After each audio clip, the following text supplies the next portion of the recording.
Hey, everybody. Lily, would you be able to let John tell me whether we're going to start the talk just in case? Oh, there she is. Well done.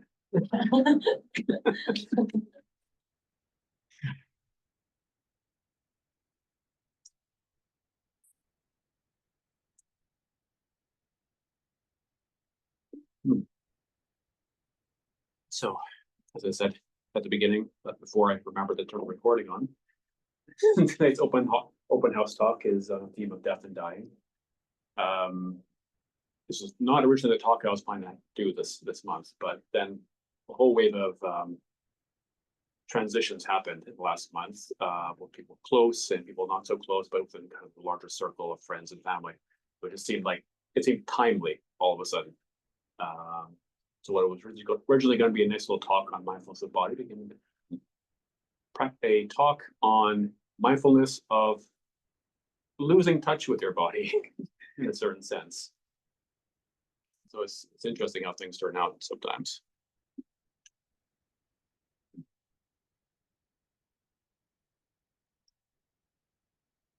So since I'm sort of assuming that this is a Shambhala center and people come from diverse backgrounds, diverse traditions, diverse trajectories, in fact, where they want to go with their path and where they want to go with their lives, and they have various reasons for showing up here.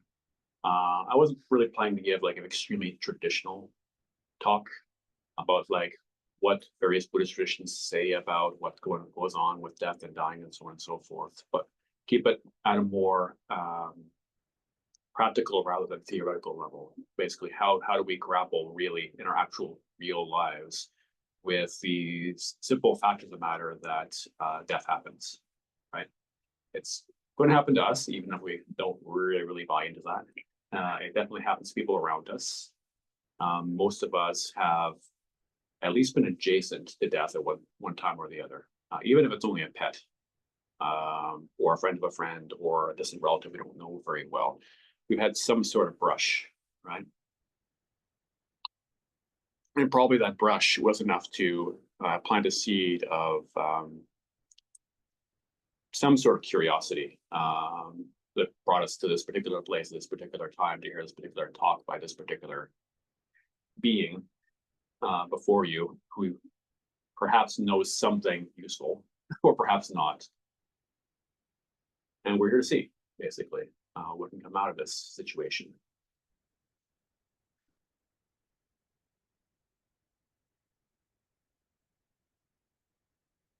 So what is our kind of real experience of this sort of distinction we make between life and death? Well, though I don't want to sound too traditional, I have to draw upon something. And so at least one tradition of describing the experience of death and dying from the Shambhala perspective or a more traditional Buddhist perspective is that though in conventional life or a conventional way of thinking about these things, we make a very hard distinction between birth and death, between being alive and being dead. One of the interesting things which goes on with meditation practice, if you've been meditating for a while, especially for long periods of time, is you start noticing exactly how sort of gappy our actual experience of ourselves really is. And by that kind of means that we kind of have like this very solid, multi-layered, multi-chaptered book of stories about ourselves that we're constantly carrying through all the time, not just carrying with us, but actually acting out all the time. And some time or other over the course of our lives, maybe we start doing a meditation practice for some reason, and we actually start meditating, and then we start noticing times where that story is actually not being perpetuated quite as solidly anymore. And we call these experiences, at least in this jargon, these gap experiences, spaces. Spaces where that story is not being held up quite as solidly. And these can oftentimes be experiences being very refreshing experiences. It's like, oh my God, finally. Oh, no, wait, I'm thinking about it too much. There's a very slight experience of like having a bit of, you either call it freedom from the storyline, or just like a moment of peace or stillness.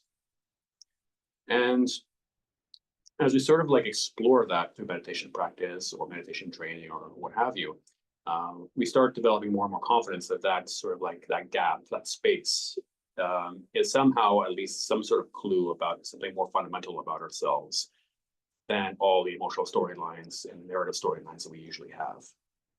Others, those stories that were given to us by our family situations or social situations or whatever situations, or stories we built up within ourselves in reaction to life, right? And we start to notice that really isn't completely necessary, right? These stories help us, they orientate us, they give us reference points for our existence.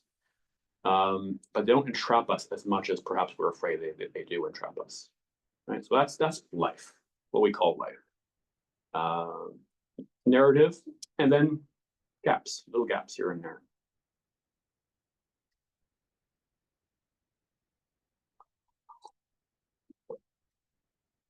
Of course, our initial experience of the gap is probably not one of like confidence, freedom, and like happy, happy, joy, joy. It's usually something more like, it's like, and we're like, all right? Some great,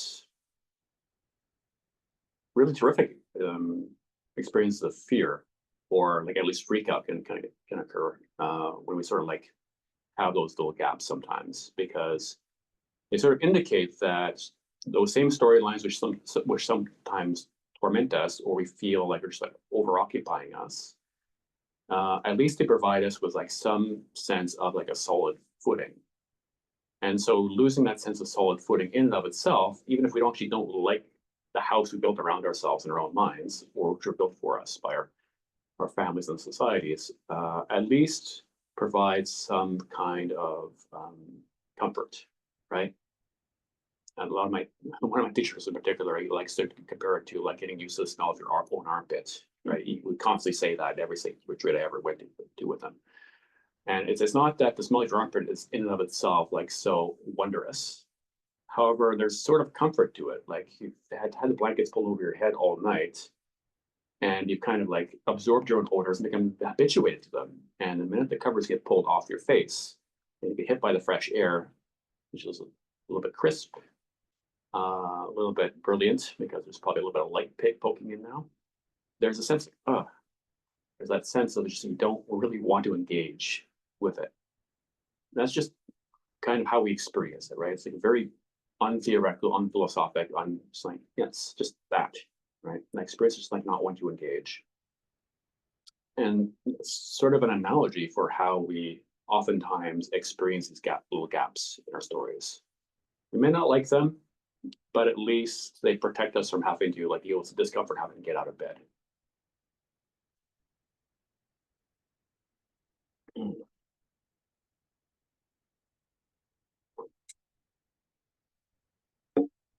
So what does that have to do with the topic of the evening? Well, I mean, death is a really big gap. I think I actually used that description, which doesn't come from me, it comes from Chogyam Trungpa. It's basically a big gap, which is an interesting way of thinking about it. I mean, from this perspective, it's basically saying that what we are experiencing as like a very serious catastrophe within ourselves, it is in a sense a profound continuation of an experience which is very basic to our beings, right? So we know through meditation practice we can have these small gap experiences which we may develop a certain amount of comfort with. We get used to the crisp air, we get used to being awake a little bit more, we get used to not having our noses in our armpits a little bit more. But then, of course, what we experience is death, which is just a very, very pronounced experience of the actual impermanence of everything about us and everything around us. Right? With death and dying, if it's our own deaths, of course, we're being separated from everything we conventionally use to hold our narratives together. Our bodies, our relationships, our house, our insurance policy, our pension, all these various things which are very important to us in conventional life. But even if it's simply, even if it's somebody else's death, and that somebody is either close to us, or for some reason or other, their own particular death just like really struck us. We just really noticed it in a way. It just it punctures something, right? It like kind of breaks through our almost compulsive need to make sure that everything's stable and secure and comfortable in a way which holds us together in a way which we want to be held together. Right? That sense that things have shifted so drastically all of a sudden that we're having a gap imposed upon us. And of course, it happens whether we want it to happen or not, right? That's just the reality of life, no matter how much we'd like to struggle with that fact.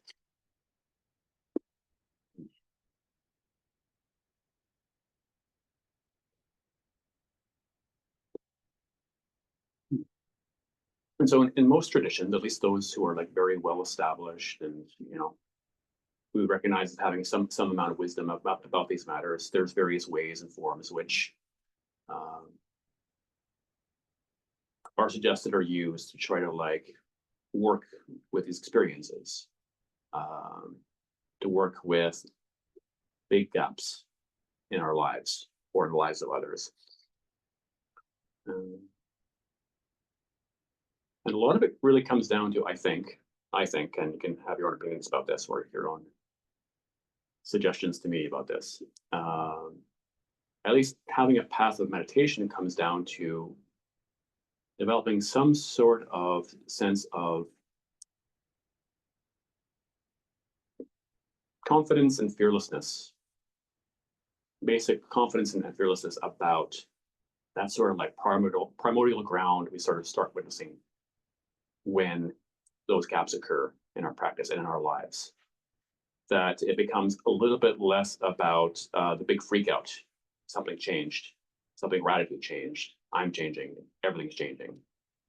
And being able to recognize the poignancy of what's going on, not dismissing it, not like disassociating from it, not treating it as if it's nothing, right? Which is one way we try to deal with the gaps, pretending they're not really happening or they don't really matter.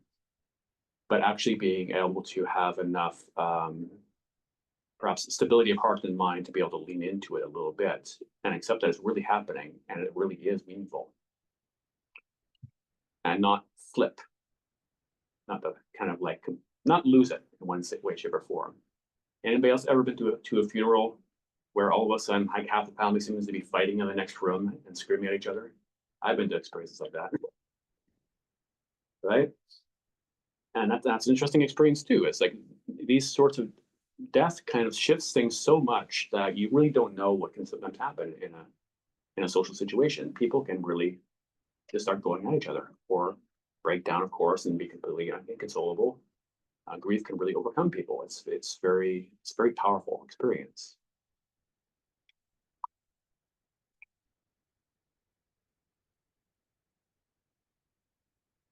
And so, in a sense, learning how to,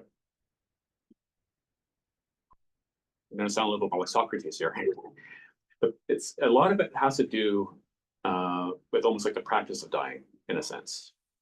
I don't particularly know a better way of putting it, but it's the sense of getting used to the fact or getting habituated or familiar with the fact that these are real things, that these are meaningful things. They don't need to be papered over. We can actually, with a warrior's courage or warrior's stance, be present with them in a way, both for ourselves and for others. And developing the capacity to really still be there in the moment when it's happening, either in a palliative care situation or in an actual funerary situation, or after the funeral when everybody seems to want to squabble about the estate. Being able to maintain some sort of stability in that situation in and of itself is a gift of the possibility of peace and at least in the situation, and at the very least of not making things worse, right? It's interesting how we can make death worse. I've witnessed many instances of death being made worse.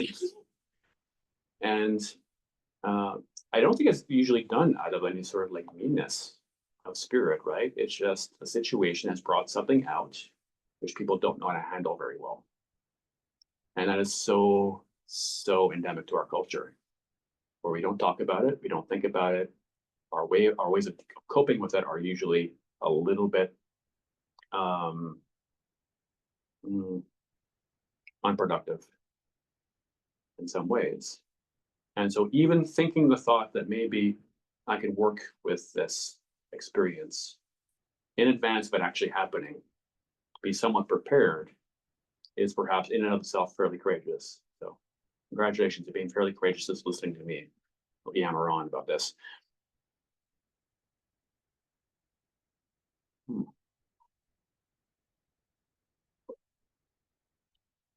So since many teachers have written or said things about this which are way more on point than anything I can come up with on the spot, there's one quote in particular I ran across that I want to read off, which is a fairly short one.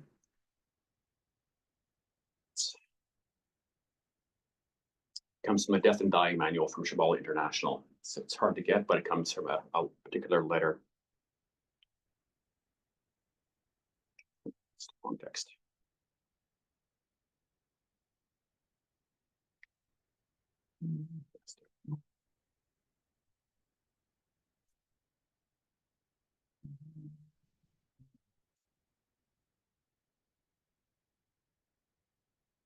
Let me see if I can find this. Always bookmark your quotations. I'm just going to say that. Ah, there it is. I was wrong page, still wrong side of the page.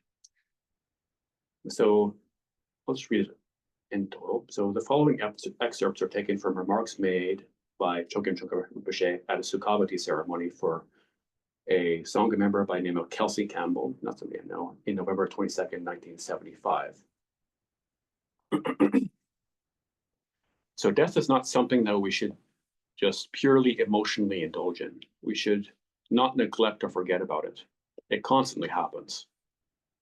This death is much connected with our work, practice, and community. We should try not to create unnecessary indulgences in terms of provoking our own neuroses. Rather, we should cultivate a sense of cheerfulness and openness. By doing so, we should provide more encouragement for the dying person rather than holding back. In this case, holding back means worrying about or analyzing the situation. What we are doing is freeing, giving our hospitality to let the person go. We should reflect our sanity in the situation. This is different from professional or business sanity. This is enlightened sanity acquired by our diligent study and practice. Reflect on the lineage, its grace, its power, its blessings. Project this to the dying person. By doing so, we are creating further sanity in the community and in the universe. This ceremony is transcending the physical limitations of death. It uses the image of fire in the liturgy, and the fire is ever burning. It comes for or symbolizes compassion. It comes from inside, from fearlessness. So we are not holding back on old habits, but opening up to the situation. By identifying with the dead person and ourselves at the same time, by experiencing one death, we can make a further leap and show further fearlessness. The fire kindles and comes out of this openness and sense of fearlessness. That's interesting, a sense of cheerfulness. It's the first time I ever heard it put that way, but it makes a clear sort of experiential sense. That sense that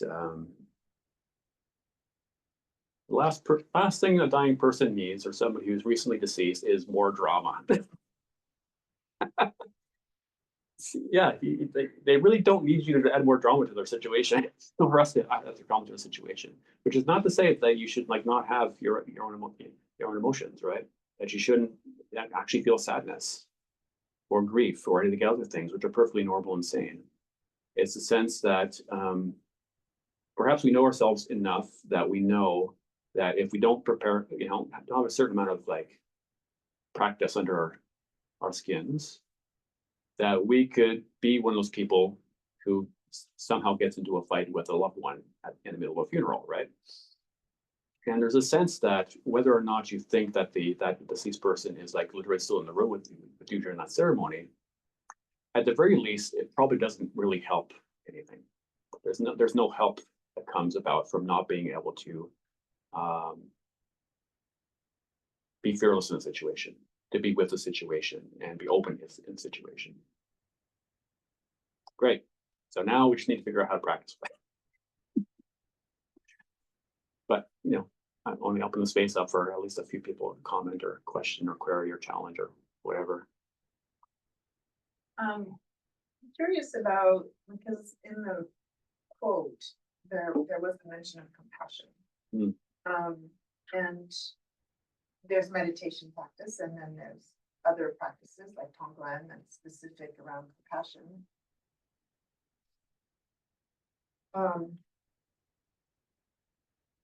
So what's my question is, well, my lived experience for me is that there's a lot more room that's been created around the acceptance of the impermanence and the discomfort around these elements of death and dying, as I've been able to touch and practice with compassion more than just sitting meditation. Can you speak to why compassion is a good partner for this stance? Yeah, I think it's very straightforward. This is my experience. And feel free to reflect your own experience back to me. I think through kind of compassion practices, wherever they're coming from, we basically develop a comfort with suffering, right? Suffering of ourselves, suffering of others.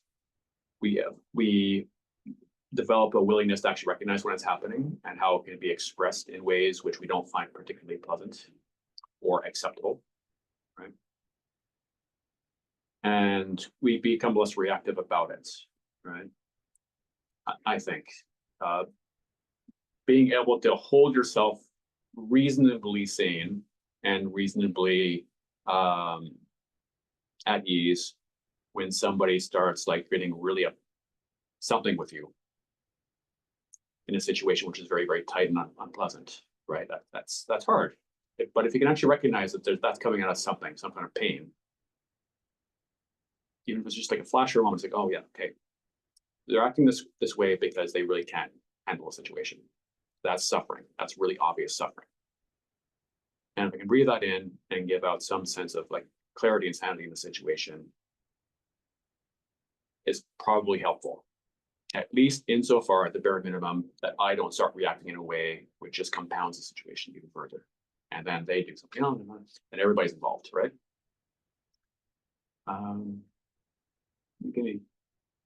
Does that kind of speak to your experience at all? Yes. And then the question comes, so as a compassion practice, what's the link between compassion practice and the capacity to have that gap?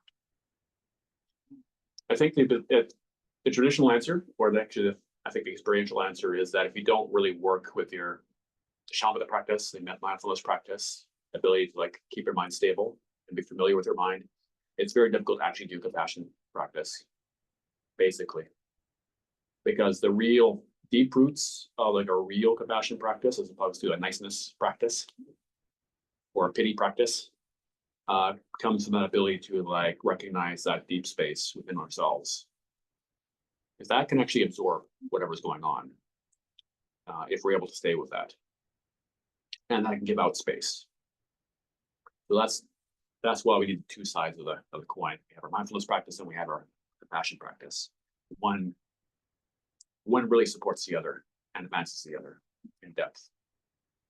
And that's why if you're doing tonglen, you're actually starting with shamatha practice before you do the compassion practice, right? Because one builds on the other. Yeah, I think so. Anybody else have a thought or query? Sure. But what you said, we did the compassion meditation on Monday, and it was interesting. I found my experience with it is when I'm able to see the person as a whole and just as they are, and just give that compassion, I was able to let go of. Say it's a person that I had something deep towards, some resentment towards. I was able, once I saw them as a whole and as they are, kind of let go of, not let go fully, but I was able to give myself that space to not be so fixated on like whatever I felt towards them. I was able to step back, and in stepping back, I felt like I was able to create more of a capacity to breathe and just to feel what I need to feel and kind of grow in a sense by stepping back, by giving, and start from giving them that, being aware of what they are, what they're being, and giving them the compassion, and giving myself that, being able to step back and create a space for myself. And that was for that, and also for the quote, that was a beautiful quote. This everything is beautiful. It's touching me, like everyone. The cheerfulness part that you said, you kind of, I felt like, going, because death has been something on my forefront of my mind as someone, and I felt like there has been cheerfulness in a way of, I lost someone that was super close to me, and very recently, and I guess the grief and suffering that I've been going through speaks to the quality and bond and connection I had towards that person. And I have felt the cheerfulness and the joyness of, at the same time feeling the grief of it, but feeling the joyness of having had that bond, or have that bond with that person, which was extraordinary, and the grief that comes from that. So in a way, it is cheerfulness, and that's how I felt it is, that cheerfulness, that elevation, but at the same time, simultaneously grieving them. So I feel like it can work hand in hand. But yeah, that's like what I got out of it. Yeah, thank you. That's beautiful. Yeah, that's for people who are familiar with Sanskrit jargon. It's like sadness is not a klesha. Sadness is not like a negative emotion or obscuration of wisdom. In Indic, Buddhist, whatever traditions, right? It's actually considered potentially a gateway to like really that poignancy, that sense of like really being in touch with reality. It's sad when a flower dies. It's sad. Impermanence has a tinge of sadness to it. At the same time, it does have that sweet side to it as well. It deepens the meaningfulness of every experience that we kind of recognize its impermanence. And so it's funny, but once we start allowing ourselves to lean into that basic obviousness of that situation, it opens up things in interesting ways. Sorry, did somebody else? I have a question about, I guess if you could say anything about like the inherent like mysterious, like like death is like death, and it's like you can't like take anything with you. There's no manual. There's no like there's no one that like comes along and it's like, oh yeah, now you're gonna go down this elevator or something like that. Like it's like just like the mysterious nature of death. Yeah, beats me. I read a lot of books on it. I don't particularly remember dying, at least not in such an obvious fashion. I do think from my own experience as well, it's like there's something to that. Like I freak out some of those gap experiences during meditation. It's like that sense of like, what the hell? Where am I? not that I don't know where I'm sitting on the cushion. It's like my sense of myself just kind of like slipped for a minute, right? So that and sometimes it's very comfortable being in that experience.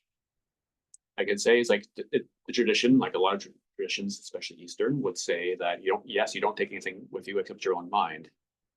And one teacher, a lama, one of my teachers, former Shastri here, was basically told when she posed the question to the lama about, well, what do you really think happens after death? And the response was basically, well, whatever you think is going to happen, that's what's going to happen, because it's all mind. And so training your mind is very important because of that, because you're taking your mind with you, whatever you think, anything, particular details you think, So a lot of the rituals and so forth are just about like habituating your mind to understanding what's going on in the death process from that perspective. So that you kind of recognize your own mind and don't get fooled by the projections of your mind the same way we do get fooled by the projections of our mind in everyday life all the time. Right? Think, oh, that's just a thought. Oh, that was just a thought. It's okay to have thoughts. The problematic, the confused aspect comes with like identifying with the thoughts and being swept away with them. And according to that very helpful, it's whatever you think is going to happen is going to happen. Quotation, it's basically just going to be an amplified version of the same with death. Is that the case? I don't know. I haven't checked it out yet. I'll let you know if I do. But at the end of the day, it seems like learning how to cultivate peace, wisdom, and compassion is probably a good thing to do either which way. Useful, semi-useful. Yeah. The basis of something useful, maybe. Okay, sorry guys, I talked a little bit too long. It's always hard to time these things. But since we talked about practices to help stabilize our minds and be comfortable with this aspect of reality, birth and death, I'd like to do something now. Okay. So this practice is pretty much, don't need to convert to do it, basically. A couple of us in the back talked about tonglen practice. It's basically going to be tonglen practice, the practice of sending and receiving. And so it's not particularly religiously Buddhist in any particular way. It can be used by anybody in any particular way in situations which require developing compassion. And they'll guide us through it. So the process will be sort of gong us in to help us like, oh, I'm doing something. Realize we're going to do a meditation thing. Helps us to kind of straighten up and be present. And then I'll give a step-by-step guidance for like how to do the practice itself. And then we'll stop, and then we'll have time to like reflect upon what's happened after having sat and just like marinated it in our own present experience with our shamatha practice, our mindfulness practice for a bit. Okay, be about 10-12 minutes or so.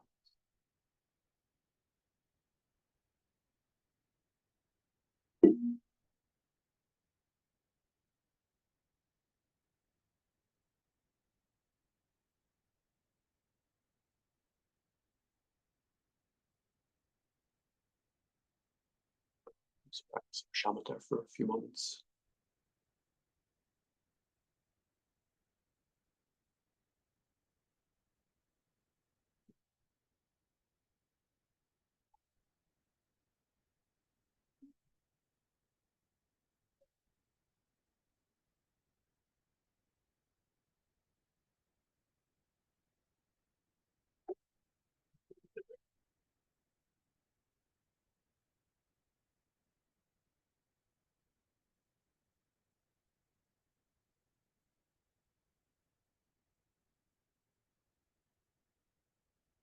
Give them a sense of welcome to your own present experience. Whether you consider good, bad, or beautiful or ugly. It's that sense of just welcome.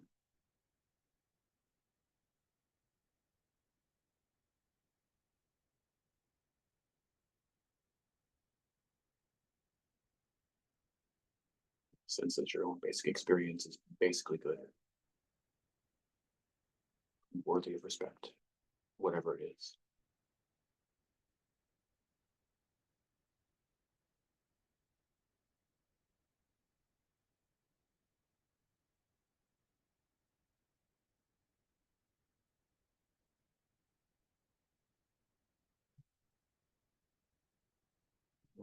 We invite you to flash on a sense of open space. It can be simply feeling and imagining some vast open sea or ocean, or vast open sky, crisp openness of the tundra or desert, some sense of vastness, peace, accommodation.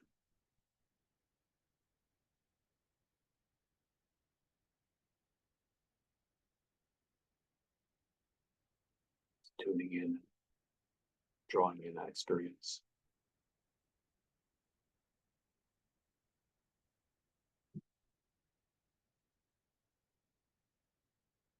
Identifying it, bringing it into our hearts.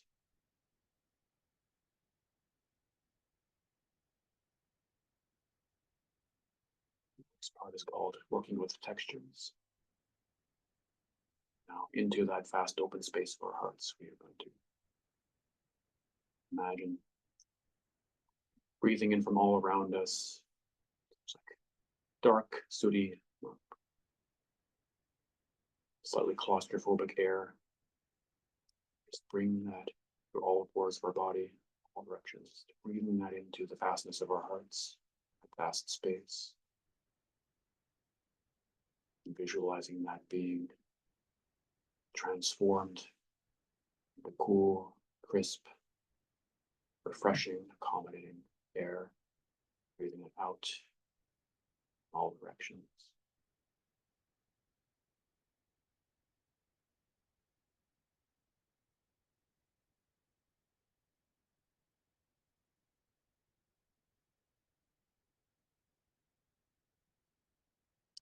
Our hearts can take all that in.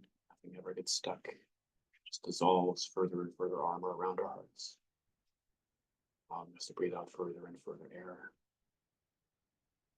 More purity, more crispness.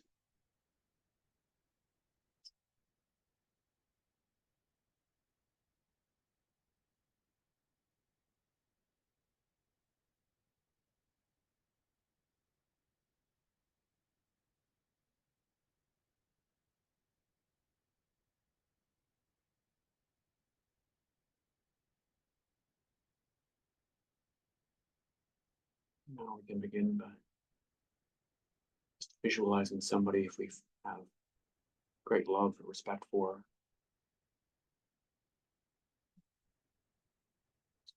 Breathing in whatever confusion or pain they may be experiencing now or in the past or the future. Breathing that in, taking that and getting back to them, that accommodating, soothing air.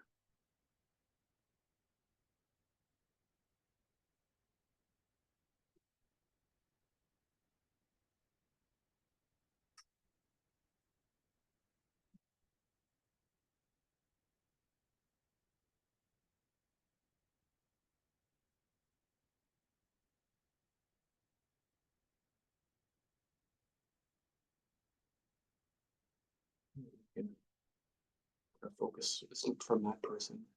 We can visualize ourselves either as we are at present, or ourselves in the past or the future. And just breathing in whatever sense of confusion or travail we have. Breathing out to ourselves a sense of comfort, sanity, freshness, confidence.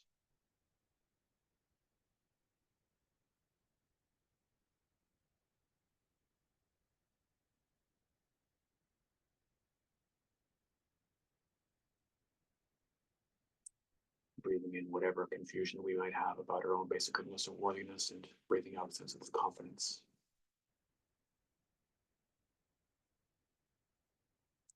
acceptance.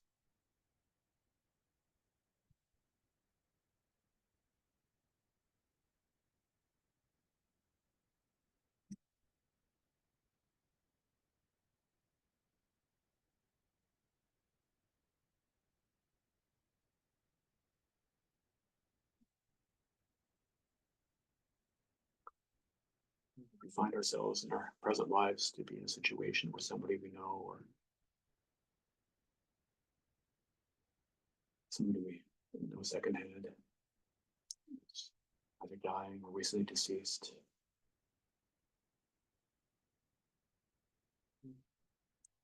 Try breathing in their confusion, their sense of loss, things dissolving away.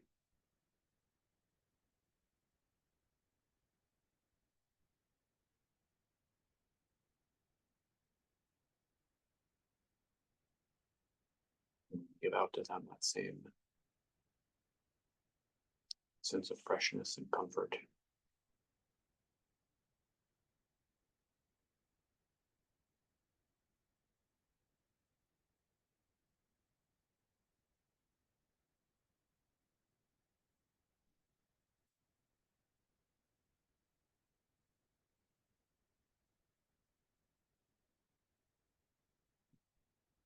Expand that out to the entire circle of people around them who are affected by their loss or their transition, their gap.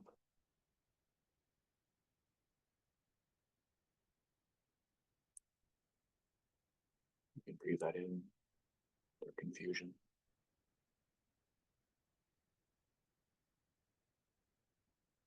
And breathe out that sense of cool, refreshing air.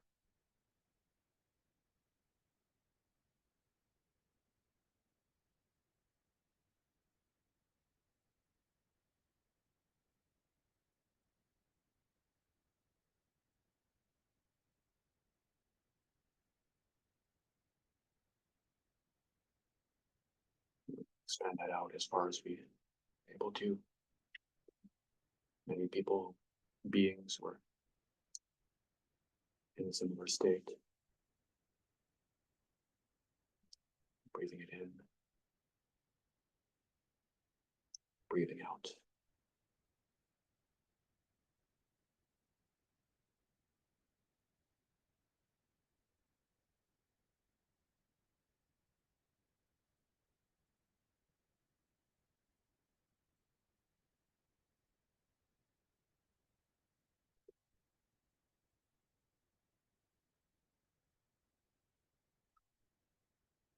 You can gently let the visualization, the contemplation fall away. Just rest in a state of whatever's arisen. Shamatha practice.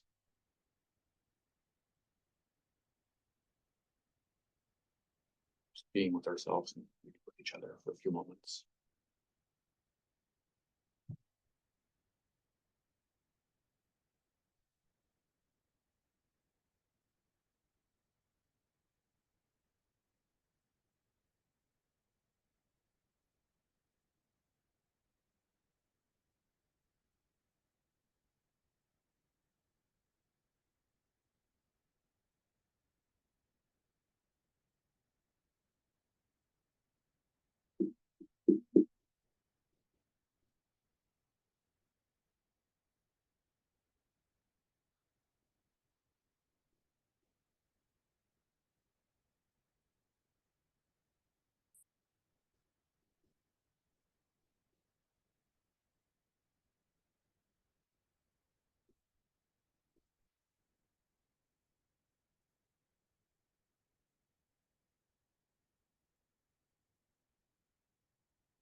You can take a few moments just to perhaps touch base with ourselves and stretch or crack or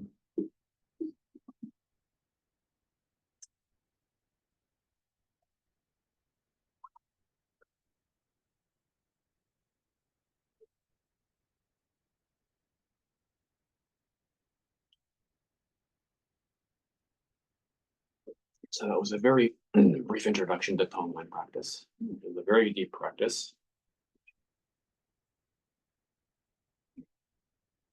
And well, I won't talk too much, but the general sense is that it's a good thing to do. It's if you don't know what else to do in a situation of grief and bereavement, you can do tonglen.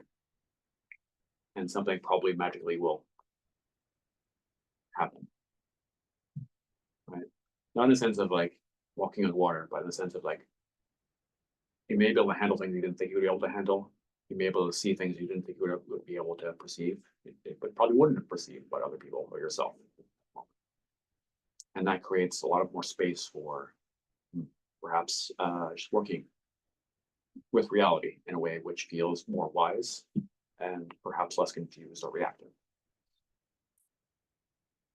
Not everything, but it's not nothing.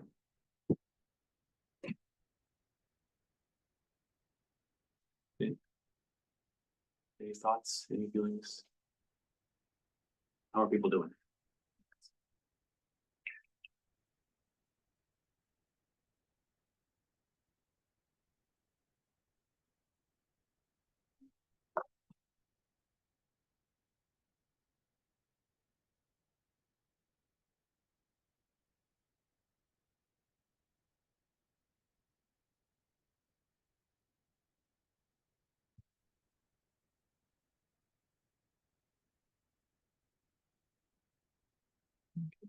Anybody has no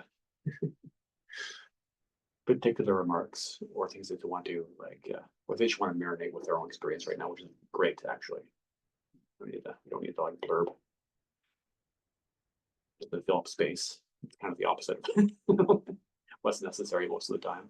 Blurbing to fill up the space. That's great. If you just like be with each other, and tea and cookies. We just take it, be with ourselves and with each other for a little while without it being anything else other than what it is, which is part of the secret too. But if anybody does like want to talk to me in a private corner, we can find a corner and talk quietly. That's fine. The last little chore, I forgot to hand out chant books, but if anybody remembers the dedication of merit, it's a traditional practice of like proclaiming that basically we did something, that something was cultivating sanity. Would anybody like to copy the chant books? Check out. And that by like really kind of recognizing that we did something and we cultivated sanity and we had the intention of cultivating sanity, we probably did something in that direction. That kind of like putting a stamp on it puts us in the direction of like traveling further in the direction of wisdom and compassion. So it's the absolute last page in this little chant book. It's just 4 lines.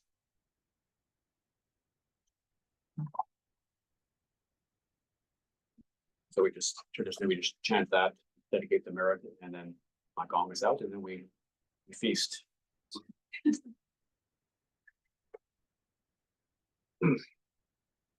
water first.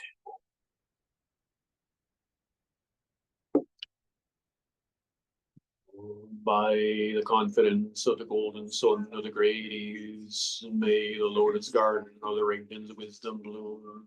May the dark ignorance of sentient beings be dispelled. May all beings enjoy profound, brilliant glory.